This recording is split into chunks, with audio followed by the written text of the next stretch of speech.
Good evening, ladies and gentlemen, and welcome to another broadcast here for Fast Break for iSports Radio, your week for always sports. And thank you for tuning in with us tonight. Ryan Solo again tonight. I'll share more details about that later on, but we're gonna have a great show for y'all here tonight. Lakers, Celtics last night. It was a banger, but some injuries came out of it. But what will the Lakers do with Luka and LeBron potentially being out with injuries? Plus, also talk about early in the week, Knicks, Lakers, very good game there. Jalen Brunson going out with injury. How does that affect the Knicks going forward for the next couple of weeks? I'll discuss that as well. Plus, Iron Bowl number 2, part 2, down in the plains of Auburn, with Alabama getting a big-time victory against their arch rivals. How does that affect them going to the tournament? And what is that for Auburn? And then they want to see chances. Does it change anything at all? Plus, bubble talk, wars around the women's, men's, and the association. So we have a good show for y'all tonight. Tune in, get settled, get ready. But after we'll get ready after these short few messages. But this is Fast Break here, live on iSports Radio. You're ready for always sports. I'll catch you on the other side.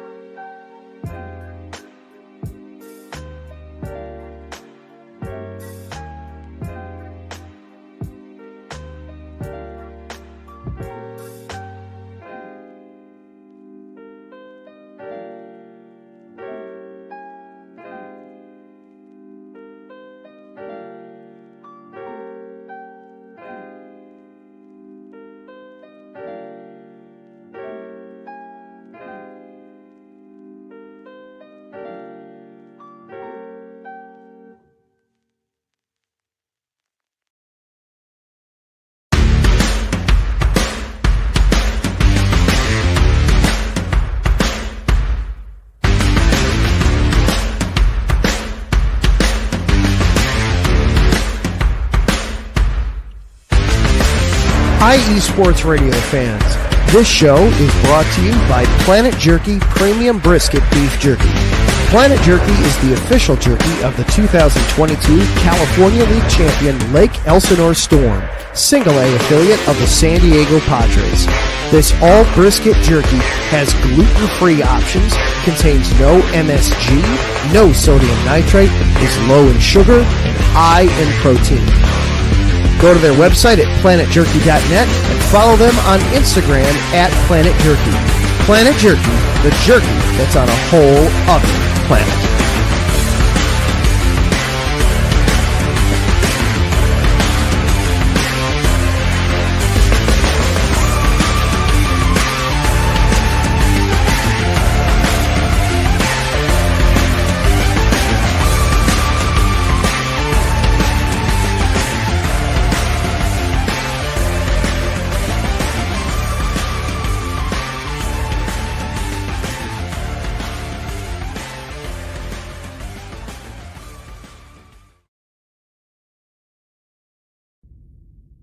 Rise and shine.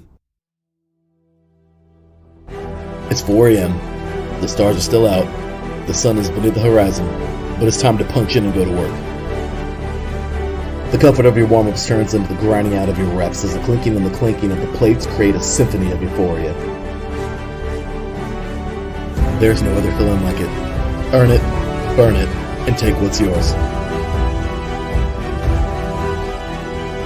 iSports Radio has proudly partnered with Vital Apparel, a brand that not only fits great, but also promotes and donates to mental health research. Use our code IESR to get 15% off their comfortable and inspiring gym wear and help them on their amazing journey to support mental health. Go hard, take part in your iron therapy, and be strong.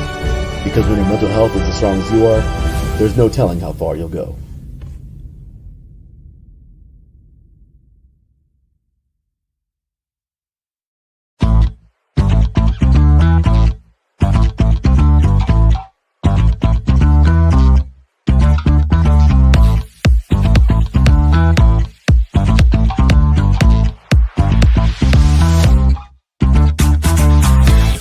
Hey there, iEsports Radio fans. Be sure to check out our sponsor, Seal the Deal Wax Seals by Cecilia B. You just finished your very own wedding or baby shower invitations and you're looking for that extra special touch? Maybe you just wrote a letter to a relative or a friend and you want to add to their smile when they receive it. Then seal the deal with Cecilia's handmade sealing wax stamps for your invitations, letters, and gifts. You bring the deal, we'll bring the seal. You can find them on Instagram at sealthedeal_wax stamps and on Facebook, Seal the Deal Wax Seals.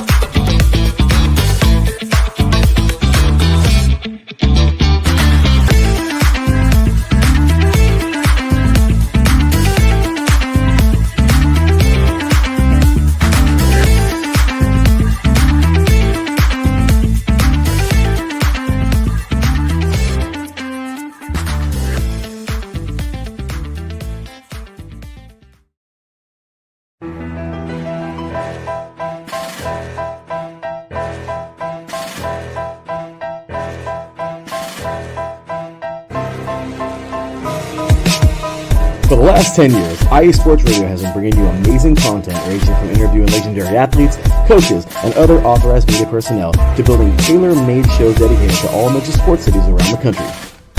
Make sure to follow us at IE Sports Radio on X, Instagram, Facebook, TikTok, and YouTube to keep up with the latest in sports and with all of our shows.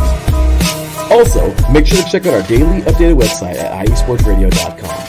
At iesportsradio.com, you can see our daily show schedule and check out all of our show pages with personal bios to learn a little bit more about each of our awesome hosts. In addition to our show pages, you can catch the IE Sports Radio blog, Hall of Fame, Fans of the Month page, and our merchandise shop including t-shirts, tank tops, caps, long sleeves, hoodies, and more. For now over a decade here at IE Sports Radio, we've continued to be by the fans, for the fans, and we thank you all for your support and for making IE Sports Radio your direct feed for all that is sports.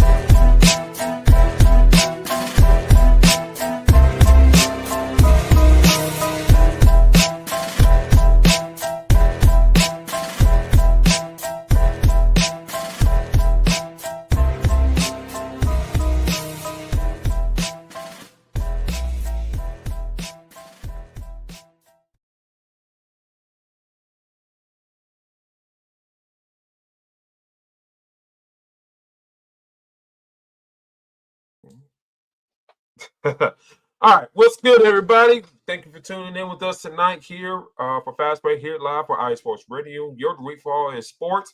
Thank you for tuning in with us tonight. We have a loaded show for y'all tonight. Loaded show for y'all for tonight. Before we get started with that, I want to talk to y'all about our latest sponsor, Raw Nutrition Supplements. Go to getrawnutrition.com. Use the promo code you see on your screen right there for IESR for 10% off. Everybody likes a little discount. Everybody want a little something off. So, hey, get Raw Nutrition, trying to get y'all right. So go to Raw Nutrition Supplements, get rawnutrition.com. Use the promo code IESR for 10% off. Everything helps nowadays, especially nowadays. And God knows, what's going to happen, tariffs, all that stuff. So, hey, if you get 10% off of something, hey, take advantage of it. So, go to getrawnutrition.com. Use that promo code IESR for 10% off right there. As you heard on the last commercial we had, do check out IE Sports Radio on all your social media feeds: X, IG, Facebook, TikTok, YouTube. Don't know when we'll do the Blue Sky yet. We'll see about that. Do check out IESportsRadio.com. And do check out our own personal site, IESportsRadio/Fast Break right there as well. And do follow the handle here at Fast Break at IESR as well. Also, with NFL free agency kicking up, draft kicking up, do follow IE Sports Radio as well for all your football needs and all that stuff. And also basketball needs as well. Baseball about to get kicking here soon. So, a lot of things going on. Sports is just like a continued cycle. We keep going and going and going here in the network. All right. Now, I'm riding solo again, as y'all can tell. D-Locke, one half of the show, co-host, co-pilot, helped make this engine go. It's going through some personal issues. He told me some things going on. So he's handling that right now. of course, with the job at Pittsburgh, but he's major thing going. He's doing dealing with right now. So just keep him in your prayers, all that good stuff. He'll be back in the show soon. But I told him, hey man, I got it. If I get other people to hop in with me, to talk basketball, all that stuff, I'll do that, all that stuff. We'll keep the engine going and keep that seat warm for him. So keep him in your prayers. D-Locke, we love you. Stay strong, my brother. Well, talk to you after the show. But anyways, so there's that. Yeah, Terry. Yeah. Yeah. I mean, he's fine, but he's. I mean, I ain't talked to him today because I had to work today, but I'll check in and see how he's doing and all that stuff and all that. So now, before we were talking early in the week, me and D-Locke, and we're gonna get to LeBron Stephen A here in a little bit, but I got to get to this right here. Celtics Lakers last night, hell of a game last night, and a game that was, I don't say back and forth, but a bad third quarter about the Lakers kind of really put them in a bad spot, especially in the fourth quarter. They had a little comeback and whatnot against Celtics, but I think that bad third quarter that the Lakers have, and I'm pulling up right now.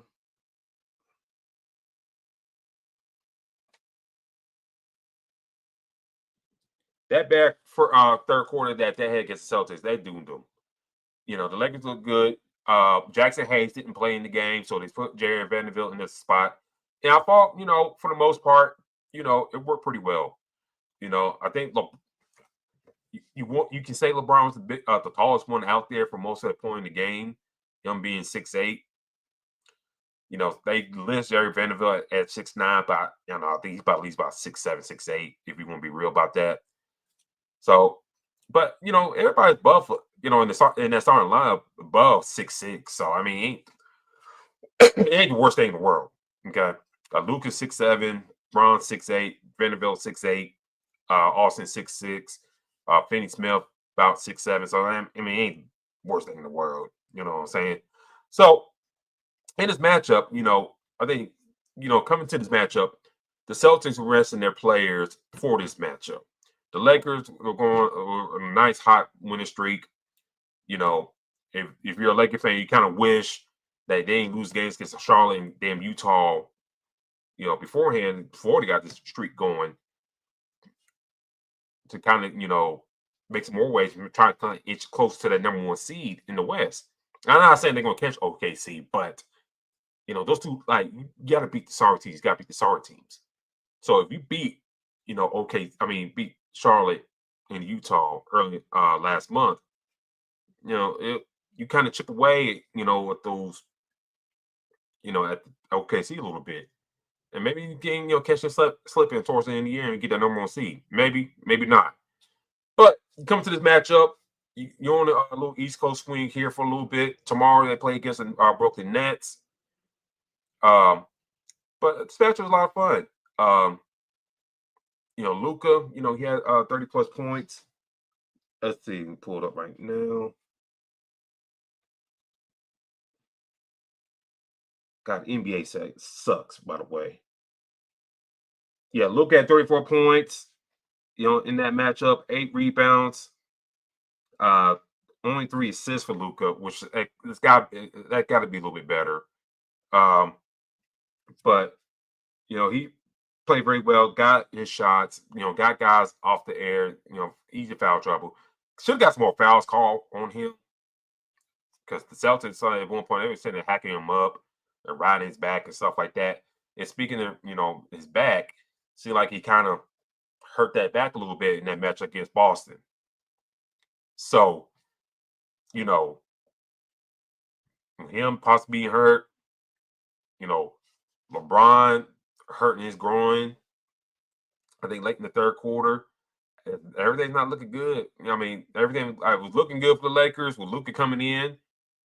Now, I mean, now you kind of like, damn, the Lakers on a high, 2 weeks, we're rolling, we took to rolling, we dipping all that stuff. We're up in the second seed right now. Trade away Anthony Davis. Now he hurt and might not come back for the rest of the year. Like Lakers fans are like kind of like on a little high right now. Now, gets arch rival the Celtics and you lose the game. LeBron out and according to Shams and a couple of folks, LeBron's gonna be out for at least 1 or 2 weeks. So not the worst thing, in the world. So, like I said, you got the Nets tomorrow. That's not no big game to, kind of rush back to. You know what I'm saying?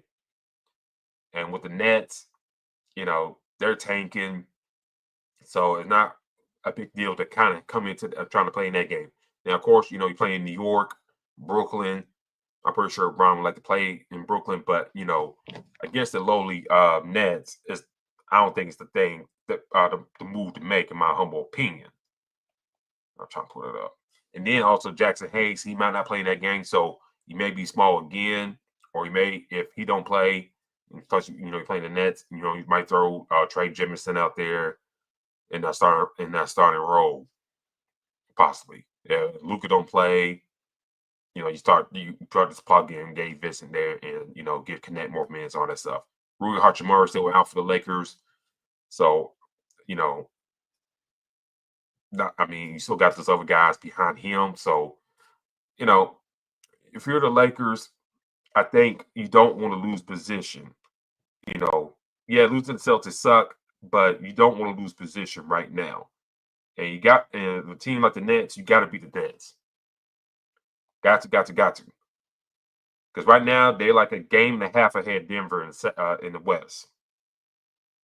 11 games from first place from OKC.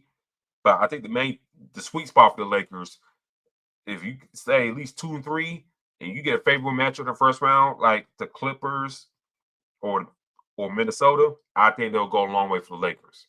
I'm just kind of speaking as a Laker fan, but also kind of speaking as a person talking about basketball here, that if you're a fan of the Lakers, you want to see at least between 1 and 3.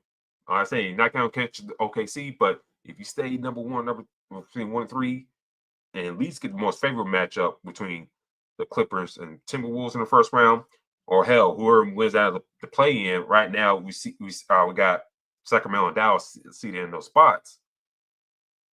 I think you're looking pretty good, barring any catastrophic injury. Now, being personally, I don't want to see Houston. If I'm the Lakers, I want to see Golden State with Jimmy Butler in the fold now with them, with the Warriors. Memphis.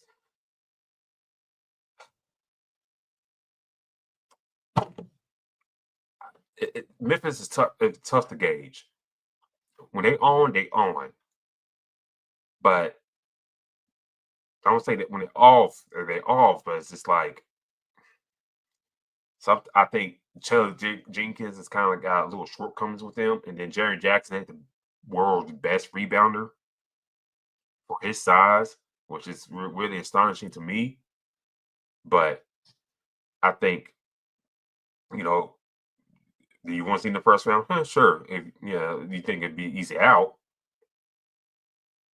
But going back to the Lakers, going back to this game, for the Celtics, you still trying to keep pace with Cleveland, even though Cleveland is gone as been a big time winning streak right now. So I don't know if we're gonna catch them or not. But if you're the Celtics, it's a great win. A very great win for them. Hold on right now. You got 40 points out of Jason Tatum. Shot the ball very well.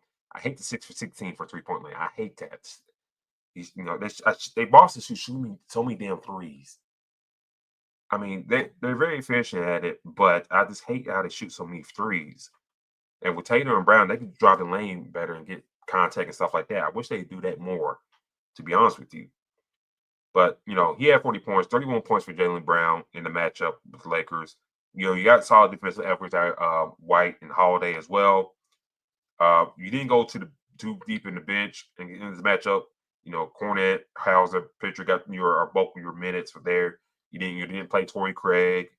Porzingis was out and so forth. So you really didn't go deep in the bench, compared to what LA did, in a sense. So, both teams kind of kept it tight there in this big time matchup. And like I said,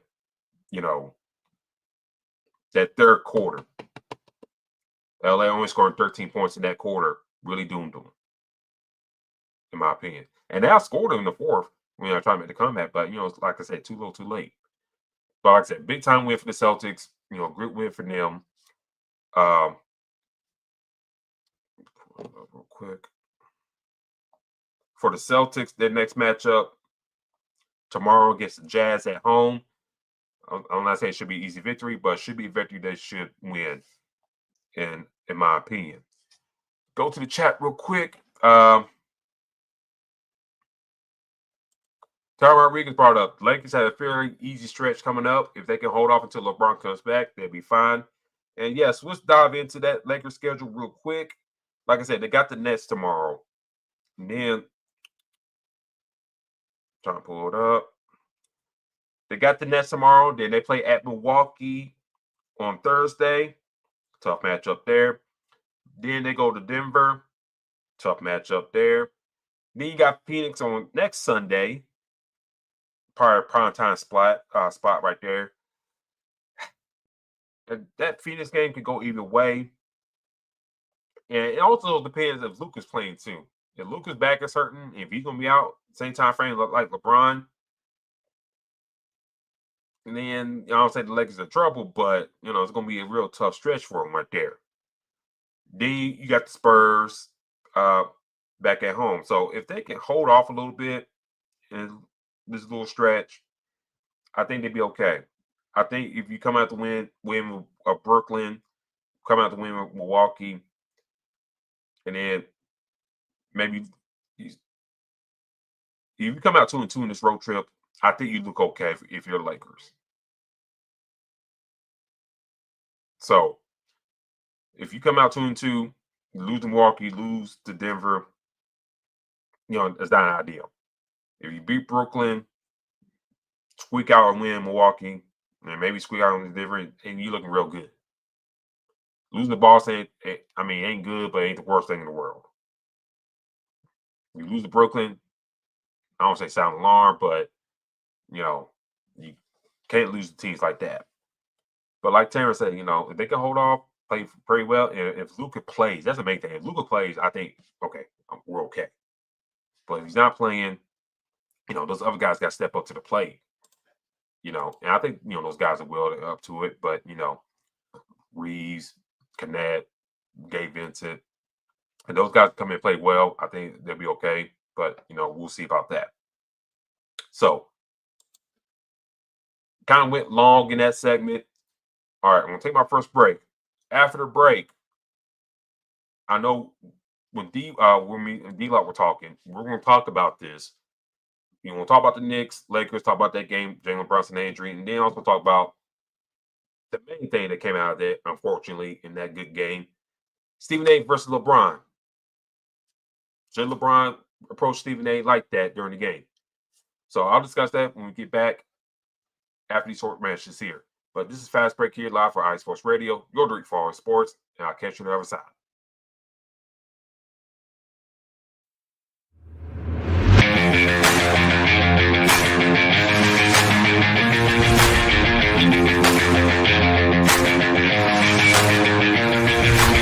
What's happening, sports fans? Are you a fan of Southern California sports? Are you looking for a show hotter than a hot summer day in California? Then look no further than the SoCal Supreme Sports Show, where I talk about all things Southern California sports. That's right, all sports teams from Southern California.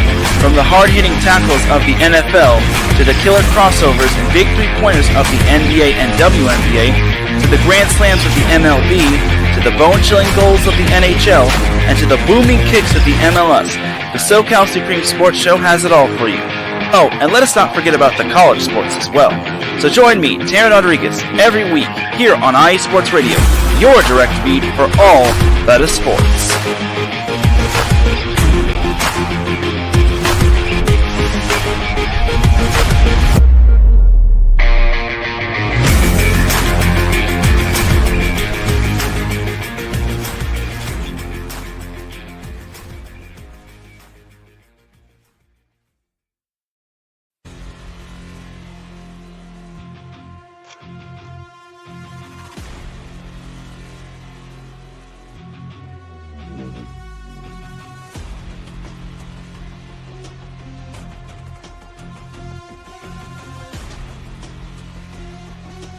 What's up, Pittsburgh?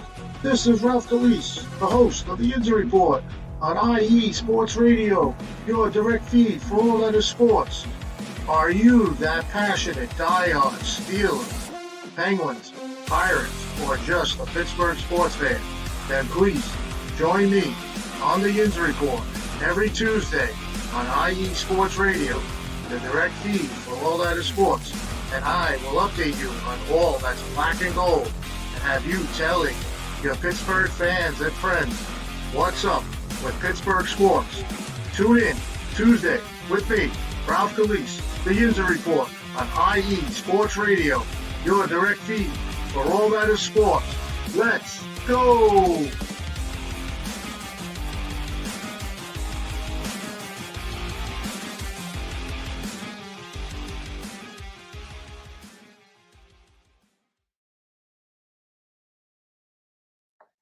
All right, and we're back here live for Fast Break here for live for iSports Radio, your director for all sports. And thank you for tuning in with this tonight. Lots to talk about, lots to get into here. All right, before I left off the break, I did want to talk about this matchup. And I know we're going NBA heavy, but I'll get to the college basketball here in a second. I'll get there. Knicks v. Lakers.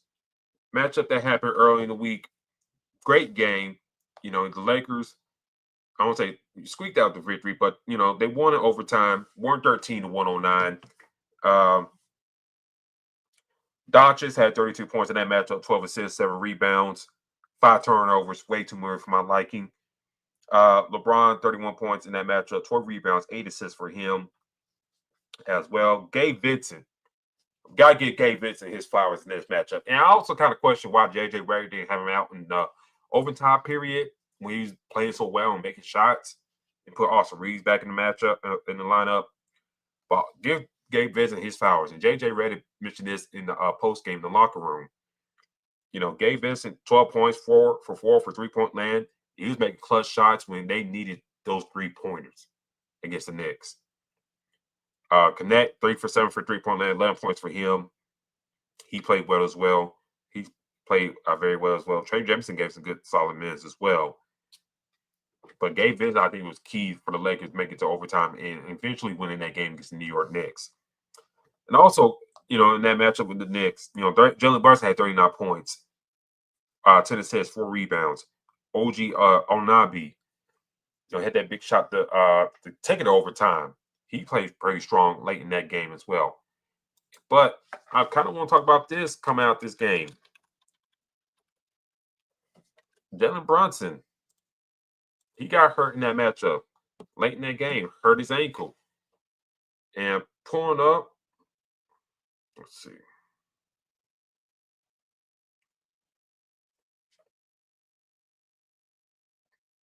He's out for 2 weeks with that ankle injury. And kind of like what I talked about LeBron and his, you know, leg injury and whatnot. Hey, I got to talk about the Knicks as well. You know, how they going to be looking for the next couple weeks with Brunson being out. Staying with the theme in LA, they lost to the Clippers, 105-95. Then tomorrow, they up in Sacramento to play the Kings. The Kings, the team trying to make it to the playoffs, trying to stay at least in the play-in part. Got them tomorrow. Then 2 days after that, to be up in Portland, playing against the Portland team that's the young guys have been playing pretty well. Let's put it to that way. The young guys have been playing pretty well.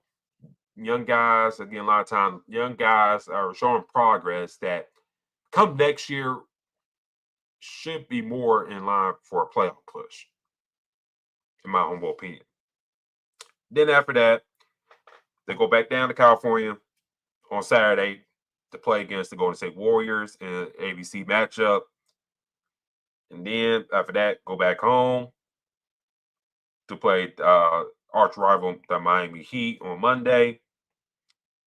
And after that, San Antonio, go to San Antonio. I don't know who made this schedule for them.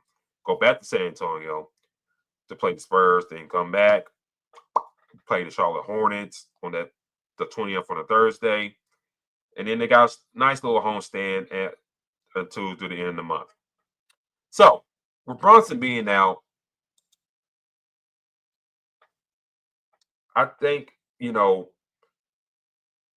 it's going to really hurt the Knicks. Now, I'm not saying, guys like McBride, Cameron Payne can come in and have games, but, that's every once in a blue moon for those dudes. Who's going to be real about that? You only get Mitch Robinson back in the lineup. That's all fine and dandy. But I think, and Charles Barkley brought this up Thursday night talking about the post game in this game. At times during that game against the Lakers, they didn't lean on Karl-Anthony Towns more than they should have. Because Lakers got really got no post defenders that are going to scare you. So if I mentioned this on our Twitter account, during that game, it was like the Knicks got a chance to potential win in regulation. Can Tom Thibodeau, draw a play for Brunson and Cat to get Cat the ball to win the game? Now, obviously, it didn't happen like that, but you got to get Cat involved. And it's like stretches during that game late in the fourth quarter or so that, Cat didn't touch the ball. And I like Jalen Brunson, but sometimes, hey, you got to feed your big man. And if you're Cat, hey, man, you got to demand the ball. Hey, you got to tell them to huddle or stuff like that. Hey, this is the Lakers we're playing. They got no big guys. I mean, yeah, they got big guys, but these dudes can't hold me. They can't. That's the mentality that, a Cat, Karl-Anthony Towns got to demonstrate to these folks. These folks can't hold me.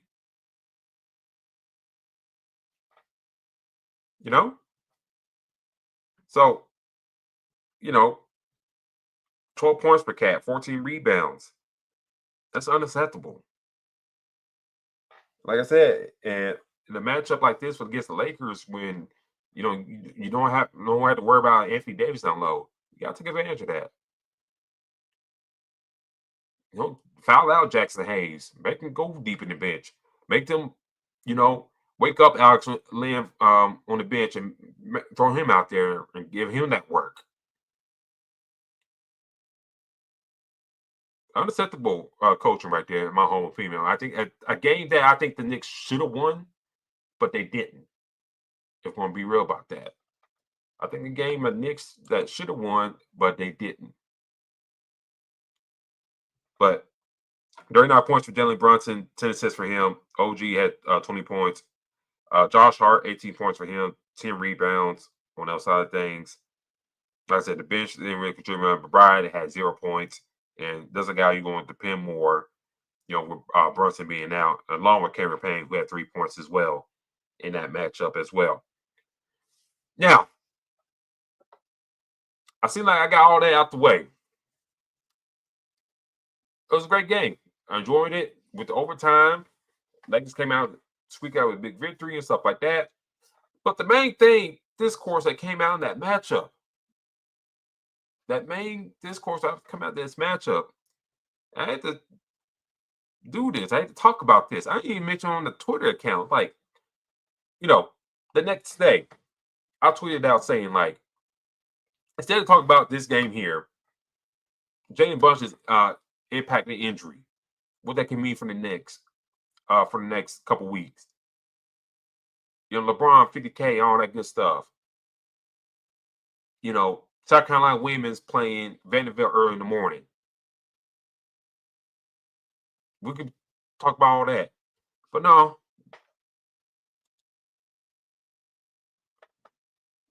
Everybody's kind of talking about this.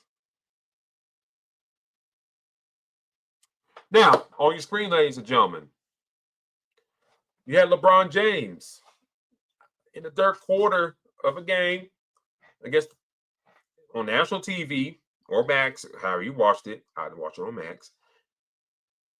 Confronting Stephen A. Smith about his son, Bronny James, who's on the roster but plays mostly in the G League. Now, me and D-Locke talked about this through text and stuff like that. I told him, I'm giving him the exact words that I told him. I told him this. I'll be real. I told him this. I'll be real with you. I would have fined LeBron for that at least $50K. At least $50K. Now, some of y'all saying, why are you fined at least $50K? Here's my thing. And I told him a follow-up tweet with that about this. I told D-Locke this. LeBron got all these people in his circle. We know about his circle. Rich Paul, Maverick Carter. We know the crew.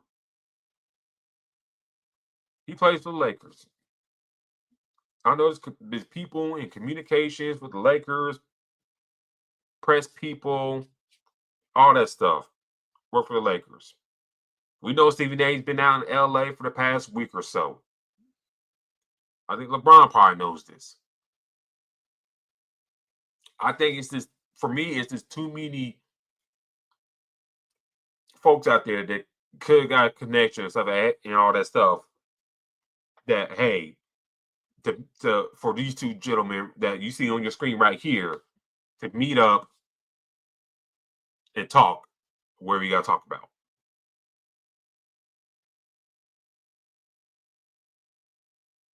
You know what I'm saying?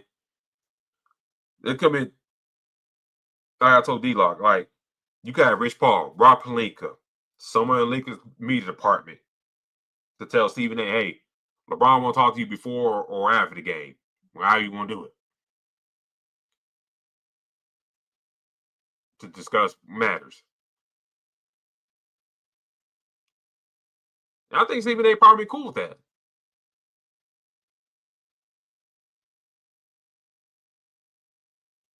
But I'm sitting here. I seen it on social media. I was like, is he really doing this conversation during the game against the Knicks, a very good team?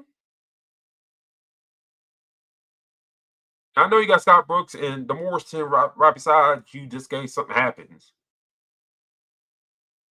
But like the timing, and like I told D, like you had too many people that you could contact with Stephen A. Smith to talk about this in person.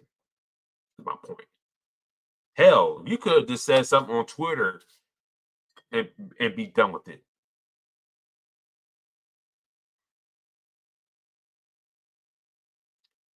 You know, this all stems, about Stephen A. say something about his, Bronny and stuff like that.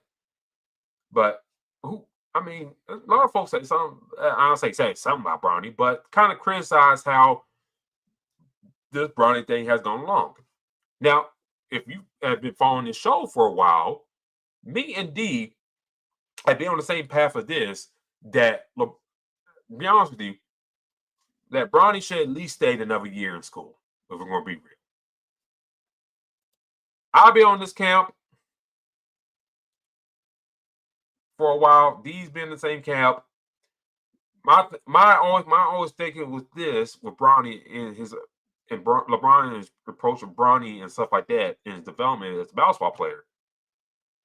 It's like, okay, the kid had a health issue and didn't start the season, in the beginning of USC. He didn't start like that. Came in late in the year and all that good stuff. It really didn't get his legs under him all year, if going to be real. Kind of struggled for the most part. And, came out and declared all that stuff. USC moved on for Andy Enfield. I hired Eric Musselman. And we talked on the show before we did the video here. We talked on the podcast. Say, come back another year, you and Isaiah Collier. Come in with Eric Musselman, who's had a good track record getting guards to the league, developing them pretty well, and see what happens. You go into the Big Ten, so there'll be more eyes on you. Going to play the likes of Indiana, Michigan State, Michigan, and so forth. Big time matchups against other top prospects like the duo Open Rutgers. Stuff like that. I just kind of thinking in lines of things like that, for Bronny. And come back, raise your grade level and be a first round pick, potentially. I've always said that. Because he didn't have the season that I think he could have had in college basketball. Now, I don't know who idea was behind it. Now LeBron, potentially push his kid to to put in a name in the draft. He got drafted by the Lakers.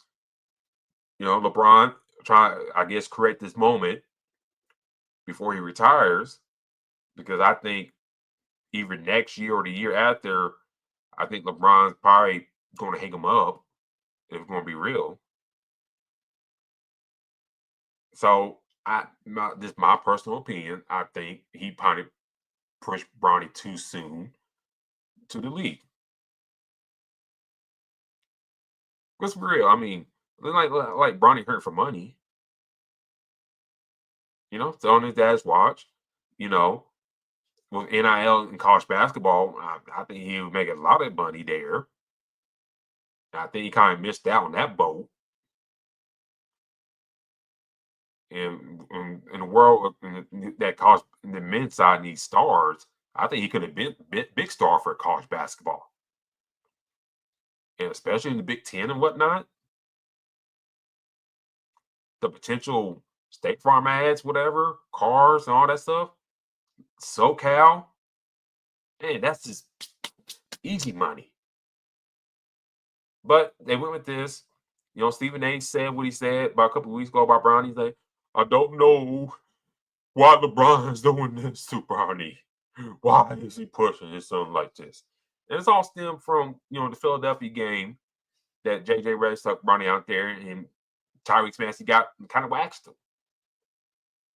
And of course, we're talking about Tyrese Maxey, a guy that, is pretty damn good as an all-star. I think that Maxey's in a shitty situation now with Philly, because Paul George is kind of like looking like a shell himself, and Embiid, he'll never be right. But in that matchup against Philly, yeah, you playing against an all-caliber guard. It's been elite for the past few years. Yeah, of course, Max is going to torch the rookie. And now we kind of see on the screen that LeBron took it upon himself during the timeout to say that to Stephen A. To confront Stephen A. on this matter.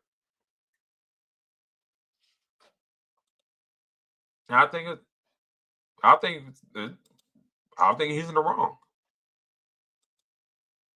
And going to the chat, John Rodriguez, he's saying, yeah, I have Stephen A. as the dumb of the week for sparking the whole thing, but maybe I was wrong. Here's my thing.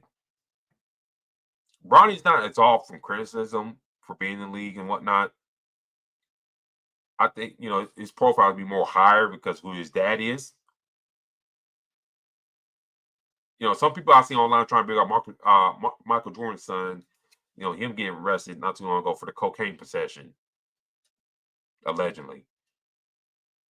But, Michael Jordan's son is not in the league. I don't think he attempted to play in the league. So Michael Jordan's son is just a nepo baby doing his own thing. We'll be real about that. Dating older chicks and all that stuff, doing his own thing. I hope he gets well and stay away from the drugs. But, we're talking about two different things here. Talking about Bronny as a basketball player. Should the attention be on him like this, like all this, like this? Especially for a second rounder playing in G League? Nah. Should be talking about the Lakers, being the second seed in the West. Should be talking about the Lakers like J.J. Redick, potential coach of the year.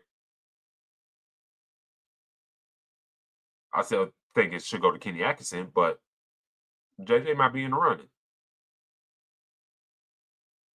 But I just kind of hate that LeBron went at Stephen A like this. And I mean, Stephen A ain't the only one that has the same questions about the handling of his son in his NBA career. And Mark is saying soft move, soft as hell of all time. And then the idea of controlling people, what people say, is going too far. That's true. And I'll be honest with you. I'll be honest. I kind of hate. I don't know. Here's my thing with this.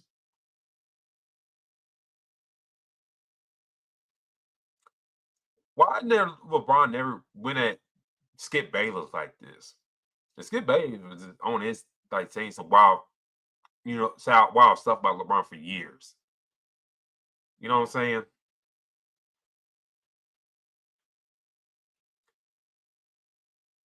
Like, why he never went at? I mean, I know Stephen A brought up in the past on First Take, if I remember correctly, Stephen A brought up that, hey, if Miami had won that first year when those guys got together, if they won that championship, Stephen A had mentioned to Skip on the show, like, hey, man, your name was on the list, be called out. All that stuff. And, they won the championship the next year, and LeBron never did that. But, my point is, like, you can't, LeBron, you can't be pick and choosing who you go at. Skip has been saying wild shit about you for years, and you probably had said something in passing, or you just brush it off. If you not worry about him talking about you and all that stuff, hey, that's cool. If you know you're going to say wild shit about you, all that good stuff, hey, if it's just you, fine. But I guess, for a son and whatnot, I guess he's going to take extra precautions and stuff like that. I kind of curious, how Dion and Shador, how that dynamic is going to work in the NFL. Whoever Shador lands with, how Dion's going to be, the coaching staff, media based, wherever city he lands at and whatnot, how that's going to be. And somebody say if he happens to land with the Giants or something like that, or Jets, New York media, Dion going to get on their case, which he should. Get on their case for saying something wild.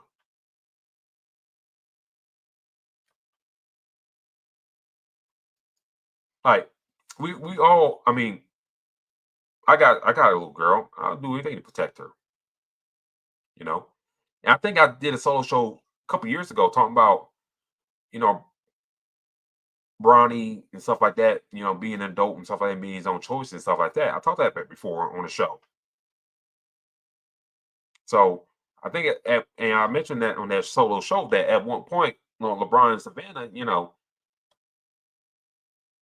I mean, there you can guide them, but there's a point that the young man's got to be on his own, stand on his own 2 feet. And I talked about that I think a couple years ago. I think when he committed to USC, whatever. And then I think at one point, you got to let the young man, talking about Bronny, forge his own path.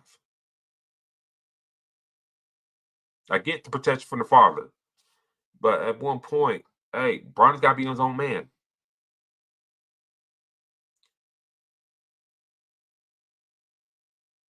People like to bring up Mike Johnson. Like he's his own man. He got to fight his own demons. I'm not saying Bronny got his demons, but you get my point. So I hope we're kind of past this and whatnot. You see this line of comments from like the Barstool people and Clay, and that sucker Clay Travis. Hope we're kind of past it now. Bronny has not really been a big factor in the Lakers season, if we're being real. They had the moment early in the year. He hasn't played too much in the season, so I don't know why people's obsession is with this.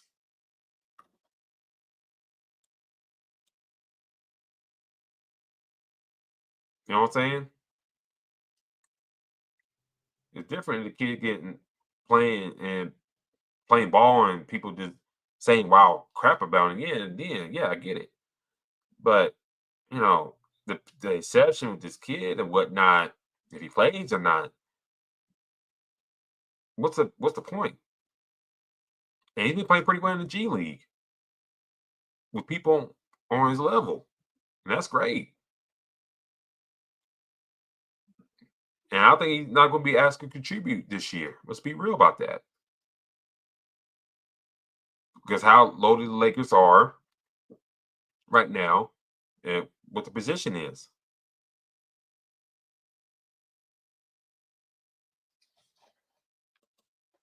So, to me, was LeBron in the wrong there?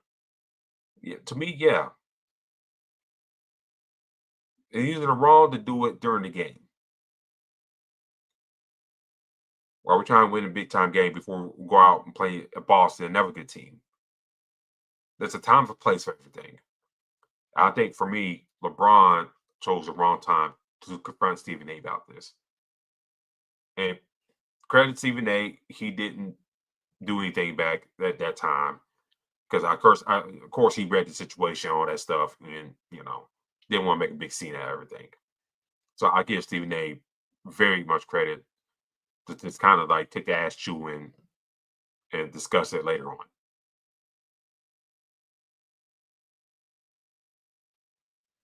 But we're getting the nut-catcher time for the playoffs coming up here in a month and a half.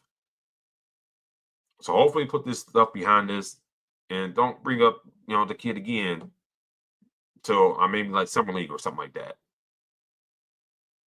No point now. The Lakers got Luka Doncic. The Lakers are top heavy in guard and connect Gabe Vincent, Austin Reeves, and so forth. Even the Goodwin guy. So no need to bring up Bronny and his performances every time he touches the court. Don't need to. And I think, with ESPN, the hot take era, this shit got to die down. It's got to die down, in my humble opinion. But went a little long there, but I had to get my point across right there. But take my last break. On the other side of things, I'll talk about the Iron Bowl Part 2 down in the Plains. Also talk about the Bubble Talk, women's college basketball, men's scores as well. But this is Fast Break here, live for iSports Radio. You're the Refollow Sports. I'll catch you on the other. What's up, guys? If you're looking for the best coverage of all Northern California sports, including 49ers, Giants, Warriors, then check out the NorCal Sports Report with yours truly, Andre Fernandez, every Wednesday at 11 a.m. Pacific Time, right here on IE Sports Radio, your direct feed for all that is sports. We have guests every single week talking 49ers, Giants, Warriors, Sharks, San Jose Earthquakes, and a whole lot more, plus 3C2A. You do not want to miss this show. So tune in Wednesdays at 11 a.m. Pacific Time to the NorCal Sports Report on IE Sports Radio, your direct feed for all that is sports.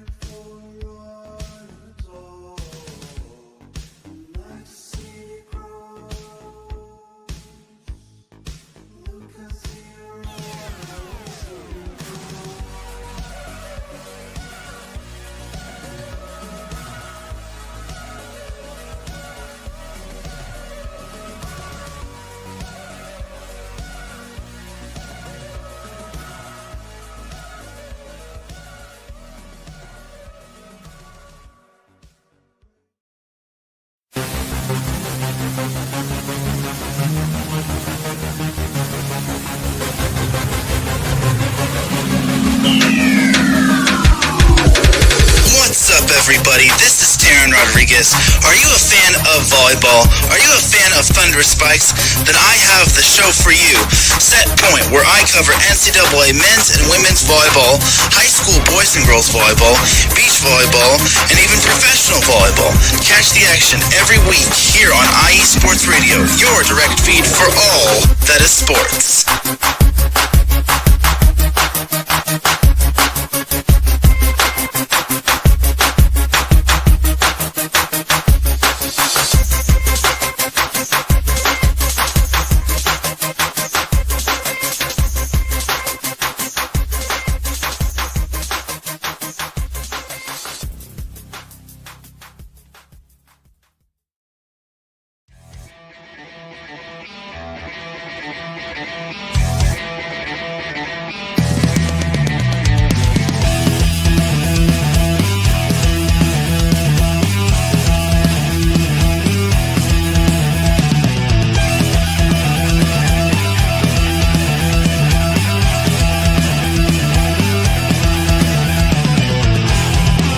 It's IE Sports Radio.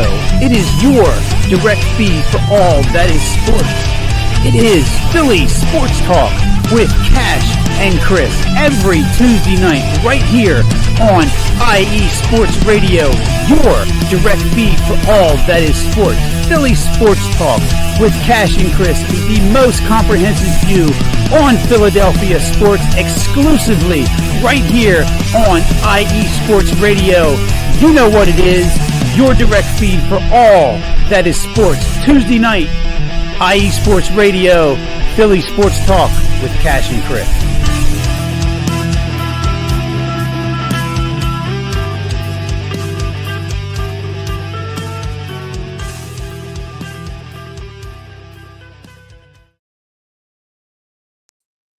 And welcome back to the show. This is Fast Break here live for IE Sports Radio, your Greek for always sports. All right, before I get out of here, I did want to talk about part 2 of Bama Barbering the Plains with Alabama winning in overtime. And I'm so glad they won this damn game, ladies and gentlemen, because if they would lost this game to Auburn, and Auburn got the season sweep against Alabama, I want to say nervous breakdown, but damn it, I had nervous breakdown. I'll admit this, Auburn's a very good team this year. Very good team.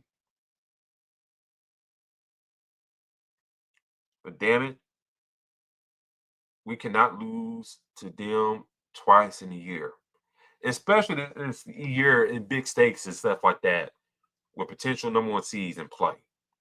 Not only a conference tournament, but which Alabama won't make that number 1 seed, but NCAA tournament, which Alabama probably at least a number 2 seed if we're looking at it. No lower than 3. But you go into the matchup between these two teams. You know, Auburn being the best team in the country, in my eyes. Florida, they can stake a claim to it as well. Houston, they've been very quiet, but they've been right there as well. Rip Pitino and St. John's, who had a big-time victory against Marquette Saturday in overtime as well, to keep themselves in talk for at least a number 1 seed or no later a high 2. You know, so there's a lot of jockeying right there in the top, you know, who's going to come out on top and all that stuff. But you look at this, going to this matchup in in Auburn. And for Alabama, you got punched in the mouth in Auburn and Tuscaloosa against Auburn. Johnny Broom didn't have the best game in that matchup in Tuscaloosa. So how are you going to, come out and kind of, come back against this squad and beat them in Auburn? Well, Brett Nelson probably had one of his better games all damn year. Now, I heard, they're saying he's been dealing with a short injury or something like that. Well, it didn't look like that in yesterday's game. He came out and played strong and played great. And that's the Grant Nelson that we fell in love with. That's the Grant Nelson that we know. That's the Grant Nelson that had, back in the NCAA tournament last year, had strong games against North Carolina, Clemson, on the way to the Final Four. That's the Grant Nelson that we love right there. That's the Grant Nelson that we wanted, who kind of was slipping here in conference play. That's the Grant Nelson that we miss. If I'm being adapted to y'all, all right, this is talking about Auburn and Alabama here. And he played strong. 3 for 6 for 3-point land. 23 points, 8 rebounds, 1 block. Played a hell of a game. Clifford had a big game as well. 15 points for him, 8 rebounds for him. Had some big-time dunks down low. Mark Sears, I'll get to more of him in a second. Youngblood, 9 points for him. Caught the flagrant from old boy. What's his name? Chad Baker Mazzara, who, by the way, caught a flagrant too and got ejected in the game. In which probably hurt Auburn a lot. And they could have probably won that game if he probably didn't get hurt and stuff like that, because they had a lot of momentum, especially in the second half. Broom had a big game, 34 points for him, 8 rebounds. He had a very strong game. 5 blocks as well. But if you had Mazzara in there, I think it would probably, I don't say swung things in their favor, but it went a long way for Auburn. You had 19 points off the bench for Petty Ford. Looking at the Bama side of things, Aiden Sherrill, who got the Hard Hat award after the game, he played some good solid minutes for Bama. 8 points for him, 7 rebounds, and 1 assist for him. But Mark freaking Spears, when he caught that ball on the wing, dribbled out the screen, and I don't know what Auburn's defense was like. Hey, you knew the dude was left-handed. You knew either him, potentially, maybe Phylon, but mainly him and Nelson were going to touch the ball at the end of the game like that. And when Mark's, I wish I had the video. I trying to upload a video, and I don't trying to get copyright strike on all that stuff. But when he turned and hit that beautiful left hand floater right there to seal the game. Let me see how I got the shot. Because it was so beautiful.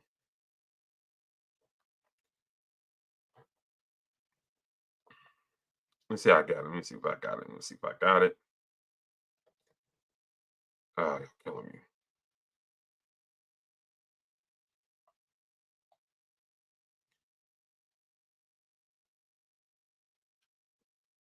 When that beautiful shot went up right here, ladies and gentlemen.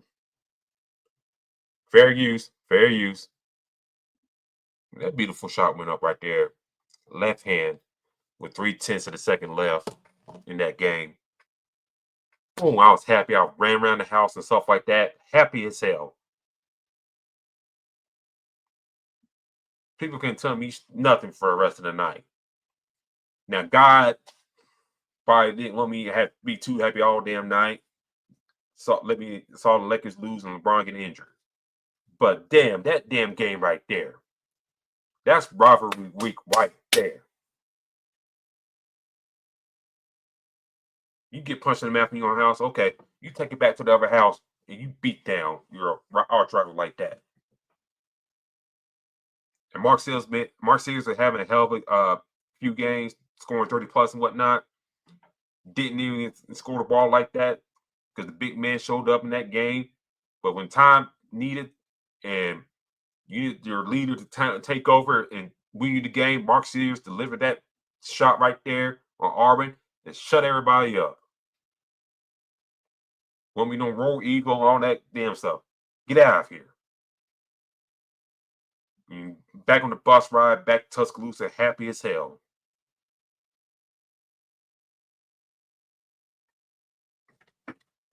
This man right here. Still the deal when they needed it the most. This man over here, Grant Nelson, like I see it was a glare, but had a hell of a game right there. Now, having I said all that and got that all in my system, let's look forward to the SEC tournament. Who's going to come out on top? You got Auburn's number 1 seed. Let me pull it up.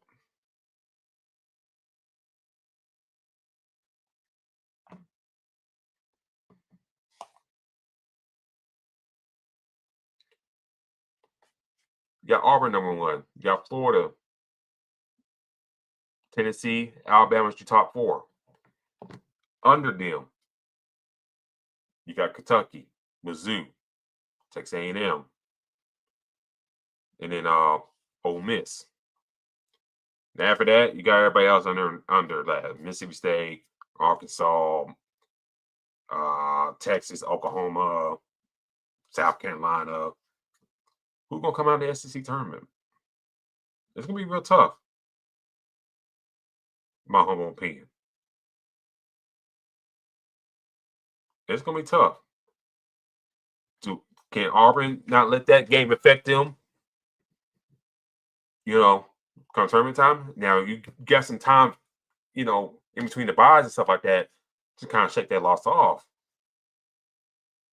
But I'll pull it up right now.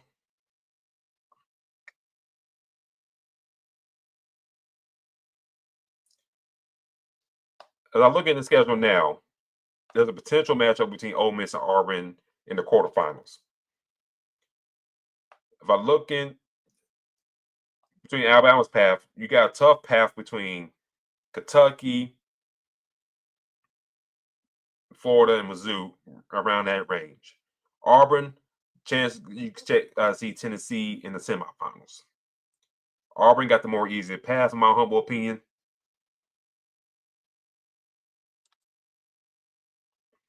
Auburn got a more easier path, in my opinion. Alabama, you potentially have to probably see either Kentucky, Mizzou, Florida, and two of those teams that beat you already early in the season.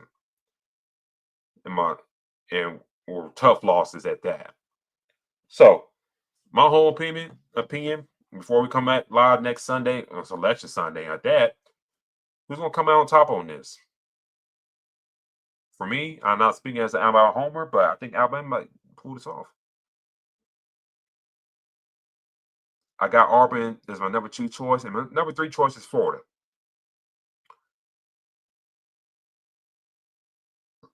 But I think Bama's got to find that mojo again and kind of right things and stuff like that. You had the tiff between Sears, Nate, and stuff like that. Early in conference play, Sears kind of found himself and is playing pretty strong. And if this great announcement we're going to see, like we saw like last year in the tournament, if that great announcement is awakened and stuff like that to play well in the postseason, that would be great for Alabama. Now, like I said, there's other obstacles in the way in the SEC tournament. Florida's going to be tough out. Mizzou's going to be tough out. Auburn's going to be tough out. Tennessee's going to be tough out. Ole Miss, if they keep close and tight with certain teams, Ole Miss will be tough out. So it's going to be a tough tournament. I might try to make a trip up to Nashville and go watch it. Some of these games. We'll see. But I think the SEC, if you look at all these tournaments right now, just kind of look at the base of them, the SEC one is like the most compelling one. Not only because the most compelling one, I'm not saying it's an SEC homer, but NCAA tournament seeding.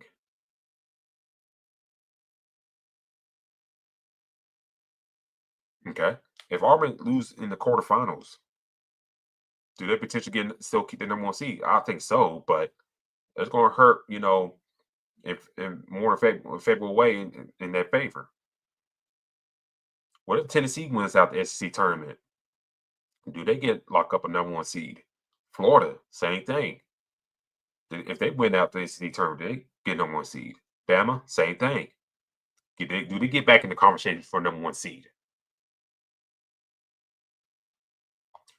What about teams like Missouri, Kentucky? If they happen to win the SEC tournament, what seeding will they get? 2, 3, maybe 1? If they go to the gauntlet in the SEC? Because right now, my number 1 seeds are this. Just kind of looking at the scope of everything right now in college basketball. My number 1 seeds so far are Auburn, Duke, Florida, and Houston. That's my 4 right now. On the outside of it, Tennessee, St. John's, Alabama, and Michigan State. Then after that, Texas Tech, Clemson, Maryland, and Louisville as my 3 seeds. Then after that, 4 seeds is more of a mess. I don't say mess, but Memphis, they could be talking on the 4th seed, at least 3rd seed. Mizzou, same conversation. Wisconsin, and I talk Iowa State as well. So that's who I'm looking at my number 1 seeds right now. Auburn, Duke, Houston, Florida. So I said, glad Alabama won. Can they, as an Alabama fan, can you carry that momentum in the SEC tournament? If you're an Auburn fan, if you're Auburn player, can Bruce Pearl stop worrying about stupid stuff and God get inside his focus? I know he can, but sometimes Bruce Pearl worries about stupid shit, and you kind of see his team, and you kind of see the results from the teams in recent years in the tournament. Can you get his guys in order to play great ball and to get them back to that final weekend like he had them a few years ago? You got the squad to do it. You got the potential national player in the year in Broom to do it. Probably get challenged by Cooper Flagg, but he's up there. So we'll see. Then you have part 3 between USC and UCLA. And I want to go back up here to Terry Rodriguez. He brought this up right here earlier in the show. And I was like, let me get there.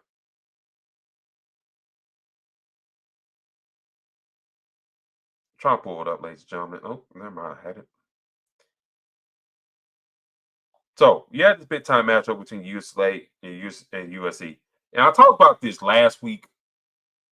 Like, both of these teams, they better show up in the tournament finals. They got to. They're just too good to be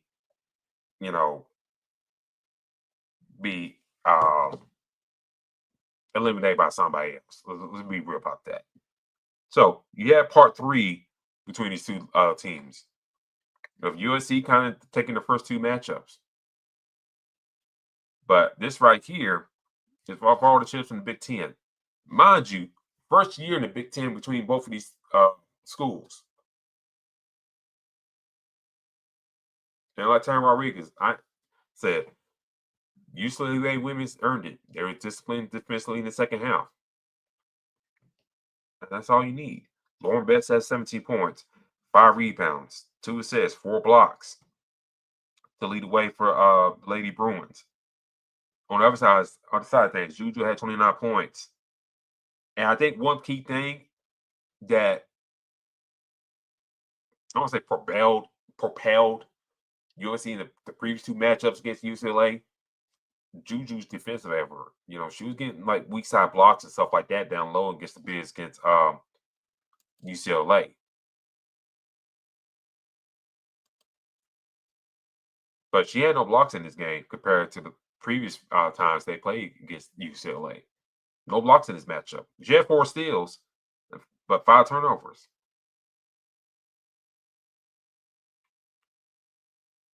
But she had 29 points. Another person had double digits had 10 points. And I'm not saying, Juju, she can score you to a championship. I'm not saying she can't. But the other ladies for UCLA, if you're going to win a championship this year, the other guys got to step up. Your Carlstown Robbins beat y'all in the Big Ten championship for the first time this year. There's a potential y'all can see each other again in the Final Four. Maybe possible championship game, depending how the seeding goes. But you got too many strong teams out there. Texas, Connecticut, South Carolina, Notre Dame, NC State, TCU, LSU, who's doing a little bit of injuries.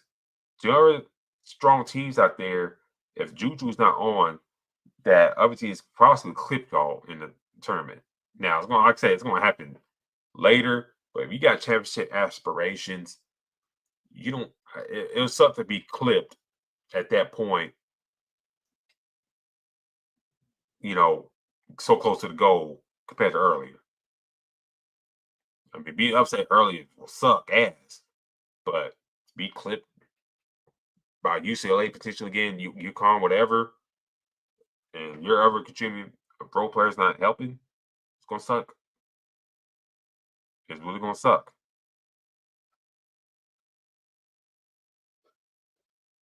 So, like tennis, like big time win for UCLA women's basketball. Big time for them to win a conference championship in their first year with the Big Ten. And with the Big Ten, that's more packed now and potentially more added schools down the line. It's great to get that first one out the way with the talent that you have. So shout out to the UCLA women's winning that on part 3 of their matchups with USC. So bubble watch for the men's real quick. Yesterday, let me get this out the way. You had Houston beating Baylor 65-51, which put Baylor more on the watch to not making the tournament, in my humble opinion.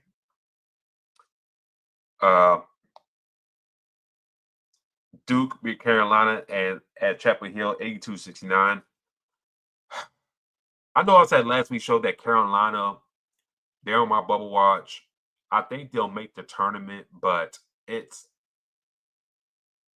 going to be like one of those last ones in. If you're being real about that. Because some of the other schools that are in the bubble, they won, like Kansas, for example, who needed that big time win against Arizona. They needed that win. If they lost that game against Arizona, like I described last week, you talk maybe potential NIT.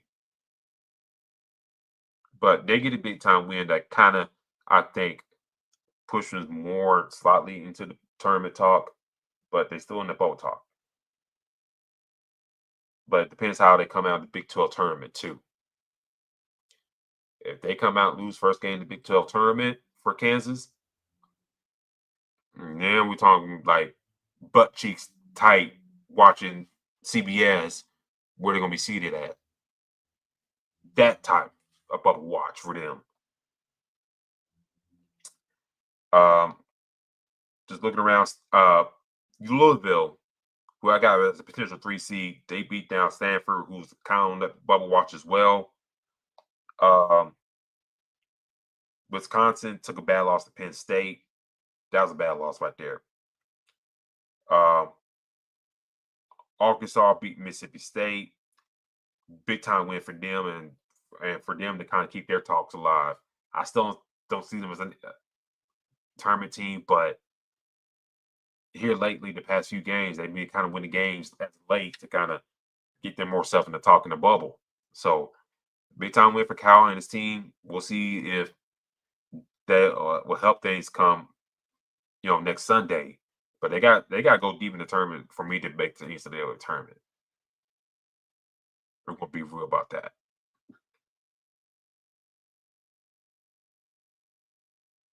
Gotta be real about that.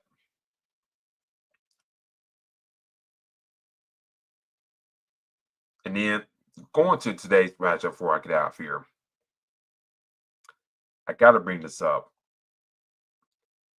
I'm trying to pull it up right now.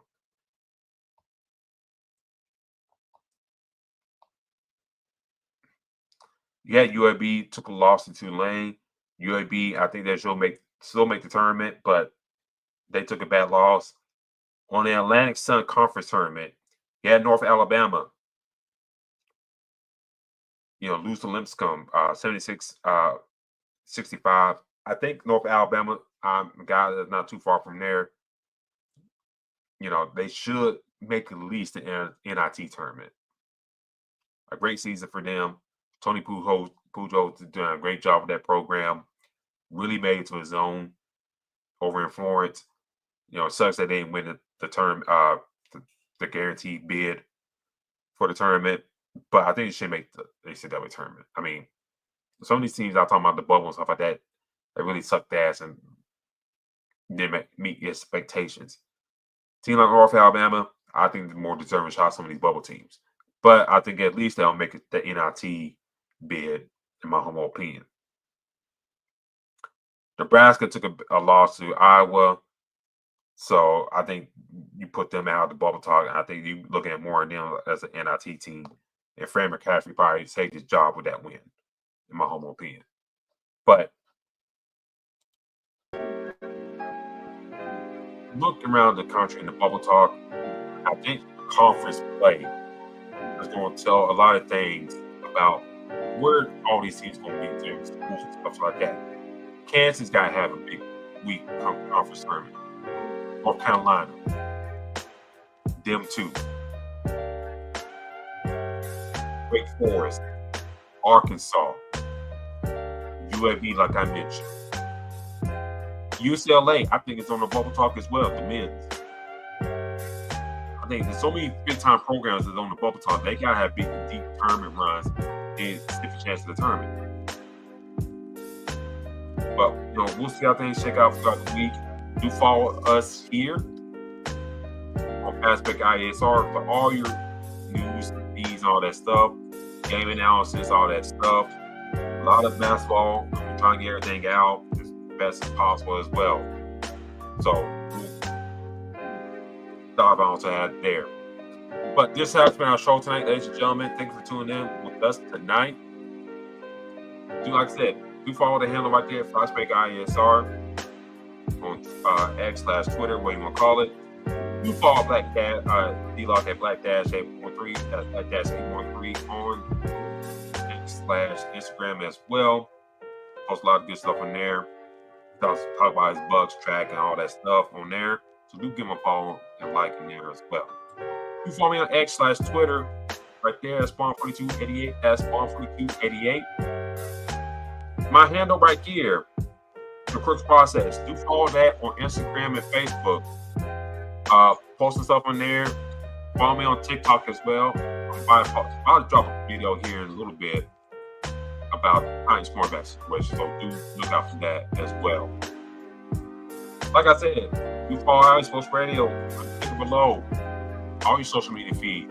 Do check out iSportsRadio.com for your latest news and all that stuff as well. Do the fast break at iSportsRadio.com as well. We're on all your social media feeds. And wherever you get your podcast from, iHeart, Spotify, Spreaker, whatever you use, find us, like us, give us a subscribe as well.